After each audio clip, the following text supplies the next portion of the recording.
Your insecurities aren't personality traits. Your insecurities are personal responses based on trauma that are affecting your business decisions. And it's 2026, that has to stop. Because here's what your insecurities are actually doing to you. They're teaching you how to chase instead of commit, how to fantasize instead of how to build, and how to chase instead of stewarding your responsibilities. And the reason why you haven't overcome it is not because you're weak, it's because they've been rewired and they've been trained into the system of how you think since before you were young. So here's a framework that I use personally to coach my clients, and it's called the sovereign bar.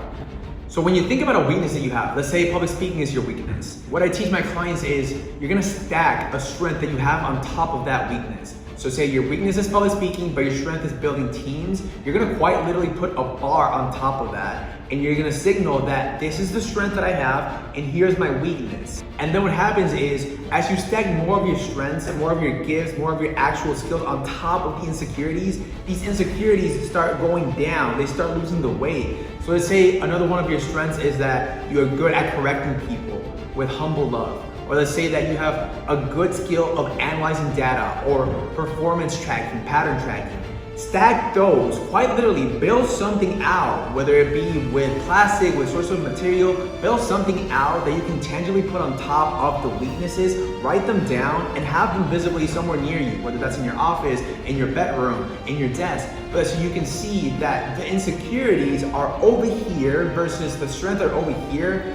You're gonna stop losing track and sight of those insecurities. Now, what happens next is you have to identify what is the root cause of those insecurities, because once you understand that there is an insecurity, you need to actually dig deeper and you have to understand what caused them and to what degree it's affecting you. Because the lower the insecurity gets buried, the more power you regain. I'll tell you about myself. One of my insecurities in 7th grade was I didn't feel like I had the best image. I had a lot of pimples, a lot of acne. I was not necessarily the most fit guy.